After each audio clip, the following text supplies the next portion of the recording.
Welcome to Weathering Minds, where we unravel how the weather outside affects the weather inside your mind. I'm your host, Daisy Whittington, and today's topic is going to be climate anxiety and eco-distress. Little disclaimer before we get started, I do have a bit of a sore throat right now, so that might, if you hear that throughout the episode, that might be why my voice is a little scratchy. So in today's episode, as I just said, we're going to be delving into climate anxiety, a growing phenomenon throughout the world right now.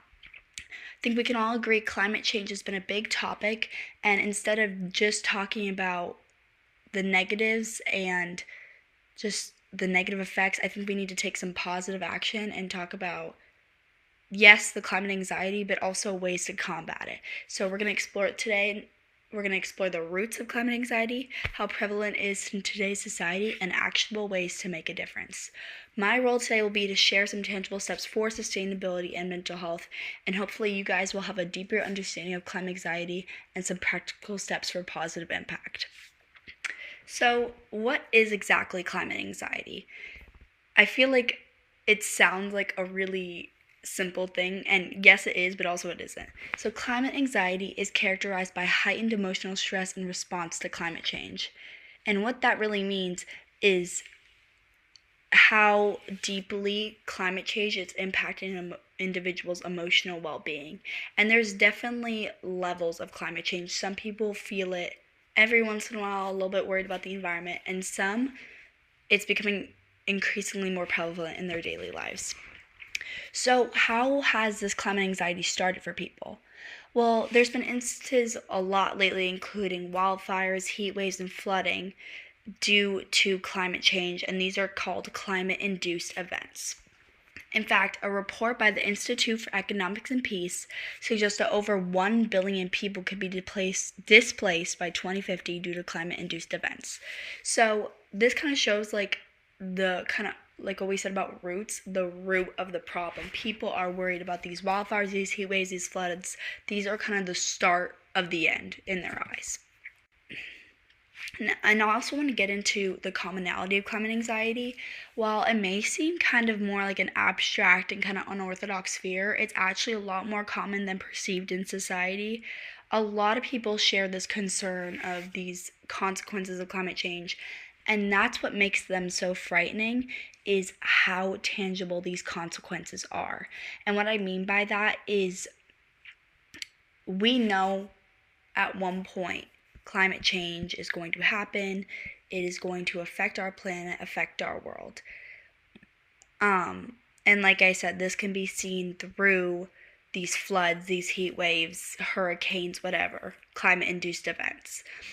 But for some people, instead of taking that as a subtle warning to maybe change some of your habits, whatever, they're taking it as I said earlier, this is the beginning of the end, and I can do nothing to stop it. So, as kind of silly as it may sound to some, and I'm not saying I think it sounds silly, just in general, there really is valid reason to be scared of it, and we'll get into why that's valid in a second. So, when we're looking at different types of anxieties, phobias, fears, etc., we can kind of categorize them into two different categories: rational and irrational fears. So, what is the difference between the two? So if you don't know, rational fears are phobias of potentially dangerous events or objects, therefore making them a quote-unquote rational fear to have. So this means something scary that kind of the general public thinks, yes, this can cause harm, therefore it is valid/rational. I feel like valid makes more sense to me. It's more rational to have a fear of this thing. Irrational fears are just the opposite of that. They are a fear of something that offers little to no harm on you, making it irrational to be afraid of. So let's get into a couple examples of these. I know this may sound silly, but I'm getting to a point, don't worry. So for example, this is an example of a rational fear. A common rational fear would be heights, right? And that's valid because if you misstep in a high spot, depending on like the security of it, you could die, pass away, you could get severely injured, you could injure others, you could injure the environment you're in. That's a rational fear to have because there is danger around being in high places. An example of an irrational fear would be I mean, it could literally be anything, but balloons. Let's just say balloons. Balloons is an irrational fear because there's little to no threat for you or for anyone you love or care about. So that's an irrational fear to have. Most irrational fears actually do come from some type of past trauma, whatever. I actually saw a really interesting TV episode. This might sound silly, but I thought of this when I was watching my episode. I think it was like a Jerry Springer show. And they brought this lady on who was scared of green olives. And they were all laughing at her because she was terrified of green olives. An irrational fear, right? But she later did an interview saying she had found her dead father on the floor. Like, she discovered her dead father, and he had really green eyes, and they were open when she found him. And that traumatized her, and the green olives would always remind her of her father. And that's how a lot of irrational fears are for a lot of people. It's not like you're scared of that thing for no reason. It's usually attached to some type of trauma or something in your past.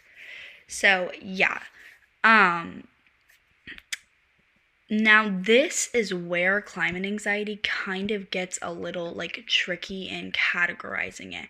And that's why I was saying, like, don't worry, I'm getting to a point.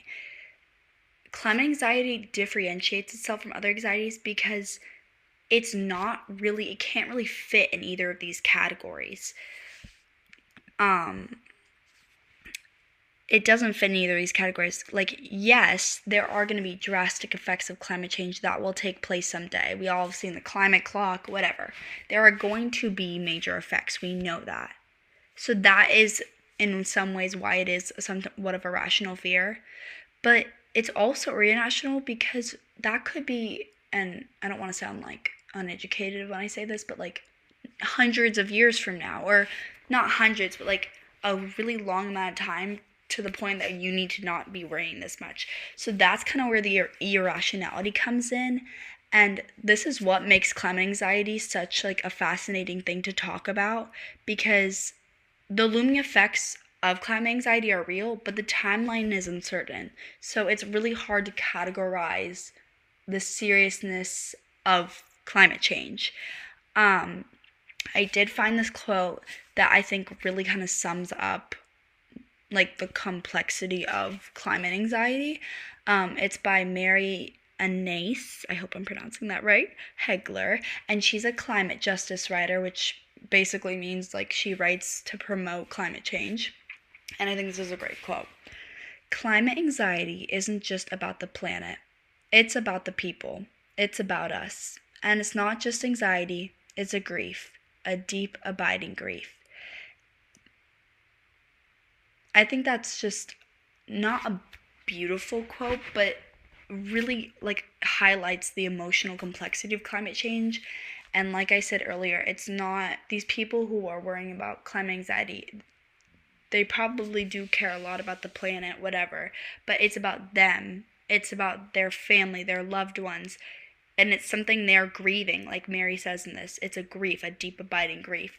So I think that is a great quote that kind of just highlights how complex climate change is. We could go on and on about climate anxiety, but these are meant to be kind of short episodes. So when we come back, we're going to discuss some solutions on how to relieve climate anxiety. So I'll see you then.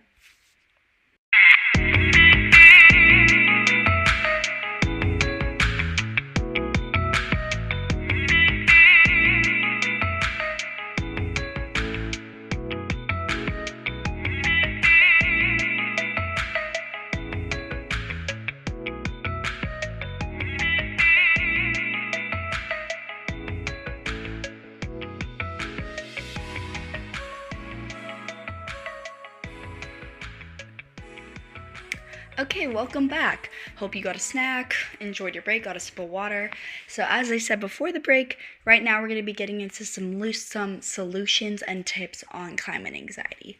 Again, a little disclaimer before I get into this. I'm not saying these solutions work for you. I am 15. This is meant to be a 15-year-old's point of view on, these topics. I am in no way certified to be telling you solutions, but these are solutions I have found, and have talked to people about, researched, and yeah.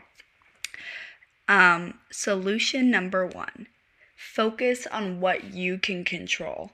And you'll notice for a lot of these, especially if you're someone who has struggled with any type of mental health issue, I'll say this over and over again. Yes, it sounds cliche, but there's a reason they sound cliche, because they work. So focus on what you can control. As I said earlier, we need to acknowledge the complexity of climate change and just like how just kind of complex of, I don't know what a better word for that, of an issue it is. And not one person can change, like, can change climate change, can really, really make a huge difference. And I know we say we can all make a difference, and we totally, totally can. But it's important to remind yourself that climate change cannot be fixed by one person. Instead, focus on some things that you can control. Participate in some climate initiatives, build some sustainable habits, reduce your energy, drink more sustainable water, carpool to work, walk, sorry. But yeah, you can build sustainable habits. You can donate to climate organizations that you believe in, you support, and you care about. And these are ways to feel like you're still doing something without being like, oh my gosh, I have the weight of the world on me, literally. Okay, so solution number 2, take a break from climate news and climate related media. So what I'm kind of saying when I mean this is we need to all acknowledge, the overwhelming amount of climate related information we get daily. You look up climate change, you'll see at least 40 articles a day on it. I know, I did it. So if you're someone who has climate anxiety, like the amount of just like spam, for lack of a better term, you would be getting in your inbox if you're subscribed to these things, it's just not healthy. So if you try to avoid constant exposure from climate news on Twitter, Instagram, YouTube, whatever, this will really help you. Just unplug for a few hours and find some other ways to distract you. Engage in some hobbies and activities that you love. Spend some time with family and friends or other loved ones, and connect with nature. That also sounds cliche, but I will tell you, you cannot access these web articles if you are in nature with no connection. So as cliche as it sounds, there is a bit of a funny bit to that. I actually do have a bit of like a personal insight on that solution, and why it really is a valid, like, great solution. I personally have always struggled with anxiety of getting robbed, burglar, I don't know why, but I always have been terrified of getting robbed. And I remember when I was younger, up until a couple years ago, I'd go on my iPad or my phone, and I would look up crime in Atlanta, crime in Brookhaven, crime in Dunwoody, and I would scroll to make sure no one near me was getting robbed, mugged, whatever. And let me tell you, it did not help at all. It did not soothe my anxiety at all. It did not comfort me in any way. In fact, it probably made it worse because it kept the thing I was worried about on my mind. So it really does help to stay unplugged from the issue that you are worried about. Solution number 3, another cliche but effective. Remember, you're not alone. When you're this anxious about this topic, it's really important to understand the importance of community and finding a community of people who will listen to how you're feeling and they don't even have to relate, just like understand you. And this will really help you not feel alone in your climate anxiety or any type of anxiety. A lot of these tips are applicable to other types of anxiety, like I was saying about the burglary. And then our last tip for today, before we close out, solution number 4, talk about your feelings. So just encourage open communication. I know this is kind of similar to the last tip in finding your, community and people, but talking specifically about it can really, really help. You can have a casual chat with friends and family. It could be a more serious discussion with a therapist, a counselor, anyone who can offer you support in your time of need. And that's all the solutions and tips I have for this episode. This was a really fun episode to make. It was actually really fascinating to research this stuff and, prepare it. Thank you so much for watching. Let me know what you think of this episode. And yeah, thank you for watching Weathering Minds.